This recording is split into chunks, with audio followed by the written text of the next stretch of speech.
Welcome friends to another Bojvlogski video. I've lost count. I think we're up to like 18, 19, something like that. It's a couple of days since Halloween and I wanted to do sort of an All Hallows video, I guess. So I've missed my deadline a bit. But what I wanted to do is, and this is my friend David Sylvian. I don't know, he just ended up with that name. How you doing, David? He's just hanging. It's nice and stripy, eh? Yeah, so on actual Halloween, you probably noticed in one of my previous videos about the Docklands in Melbourne that to get there from where I live doesn't take very long, but you sort of walk through the back sort of wastelands of the city, I guess. Sort of go through all these rail yards and under lots of bridges and along this sort of mucky little creek and stuff like that. So I've been working freelance in the Docklands for the past few weeks, and one morning there was like under one of these bridges in the middle of the rail yards there was a DVD, and I kind of looked at it and was like in a hurry, so I was tempted to stop and actually see what it was, but I didn't. It was just like a blank DVD-R with something scribbled on the front of it, so no big deal. And actually, like my local laundromat, there's some religious group that leave piles of these sort of DVDs just sitting there, but usually they have something on the cover. This one was just blank with some handwritten writing. So that happened, and you know, when you're walking along, you're like, oh, that's weird, and you just keep walking. On Halloween morning, I was walking along, and there was a same DVD in the same spot under this bridge in the middle of nowhere. And this time it said questions on the front, and I can't remember what it said. The other one, I really wish I could. But yeah, this is it. I actually stopped and picked it up and put it in my bag. Although when I got to where I was freelancing, someone pointed out that maybe I should have done a copy and then placed this one back where I found it, because maybe it was not there for anyone to pick up and I might have completely ruined something.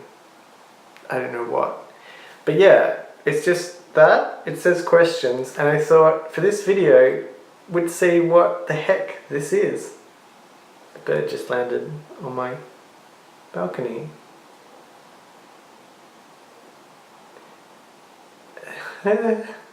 So I'm going to be very brave and put this in my computer, and we're going to see what the heck this is. Questions. Oh, it's loading up.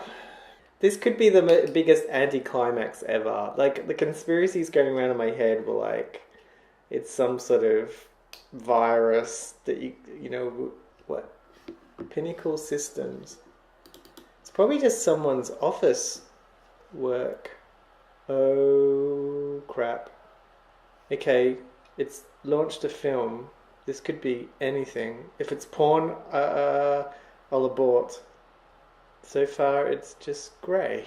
We began filming a series in England called The Synagogues of Satan. Okay. It is a tragedy when the truth is disallowed as evidence in a court.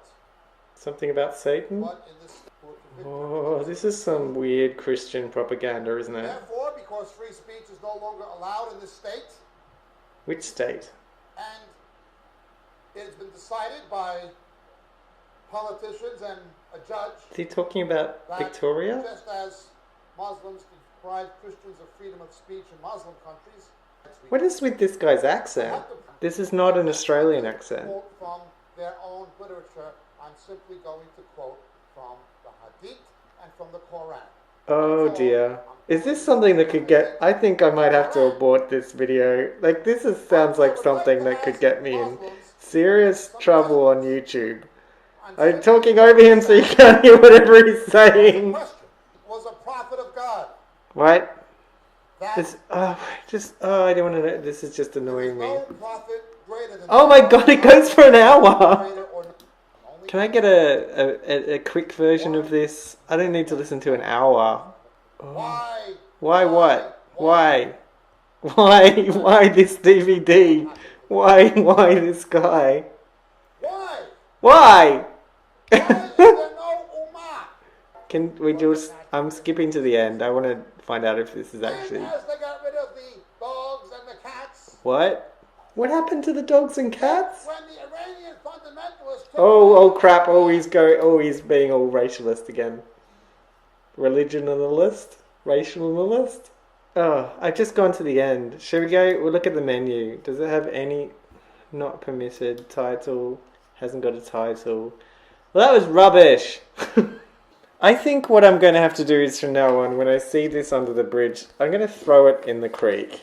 I think that's probably the best thing to do with these DVDs. Really sad there wasn't some sort of, you know, wacky illustration of this guy's idea of hell or something like that. It's kind of chilling anyway that someone thinks they can just like rant and rave and then leave their voice under a bridge. I don't know, it doesn't sound like they're very confident in their convictions if they do that. Anywho, maybe we should just look at some spooky films instead.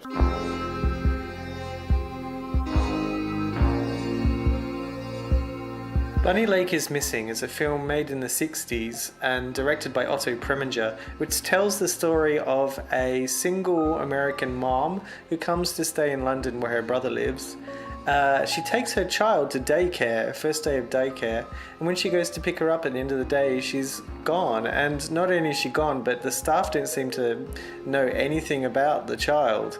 In fact, the police begin to suspect that the main character is making up the fact that she even has a kid. And along the way, she meets this carnivalesque sort of range of characters, including Noel Coward as a sort of lecherous landlord, and this bizarre old school mistress who sits in an attic listening to kids' nightmares all day for entertainment. Listen. In the tunnel. It was an underground train, but there was nobody on it, except the staff. It was the giant dog, really. He didn't know that he was on the train. And this dog has great, big, huge eyes and the most awful Who is it? teeth. Well, this dog has hundreds of teeth just to mash you up with, to mash you right up and... Such imagination.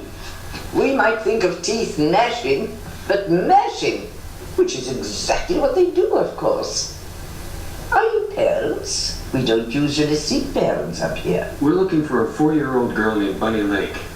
Have they lost one? How careless. The Haunting is regarded by many sort of ancient old film buffs, I guess, as one of the classic haunted house films. And again, like, there's nothing explicitly gory. There's maybe a couple of jump scares, but it's more about the sort of set design and the eerie presence that builds, and a few sort of really interesting ways to just film ordinary objects that suddenly bring them to life in really bizarre, eerie ways. The main character, she's a little irritating, and indeed they remade this film in the 90s with a really irritating actress in the main role. Don't see that one. It's got more elaborate sets, but you don't need to see that one. See the original 1960s version of The Haunting. It's so much better. Is it over, Theo? Is it? No. I'm so cold. It's going to start everything all over again.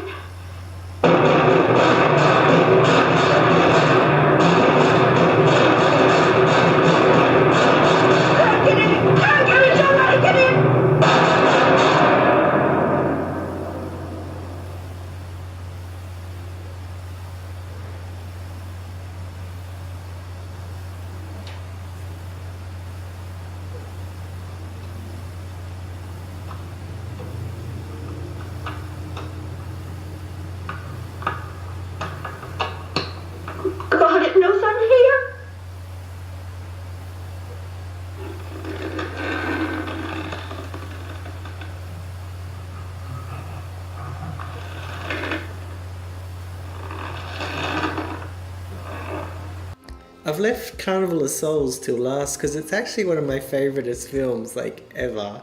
And you may laugh at me for that. Go ahead, I don't care. In fact, when I saw the film originally, people were laughing at the sort of creaky production values and the really sort of over-the-top, sort of dodgy sort of acting, I guess. This filmmaker, he wasn't really encouraged to make a lot of films, but he was trying something that was in a more expressionistic style that American audiences hadn't seen before. And bless him, like, it's so low budget, but I actually think that adds to the creepiness of it. And the whole theme of, like, this woman who, you know, it's odd things are happening to her, like she's feeling like dislocated from the world, and like, yeah, there's just these scenes that you just sort of think, oh my god, that is actually really, really scary. Carnival of Souls, I cannot recommend it enough. Laugh if you will, but if you let it in, it is pretty darn creepy.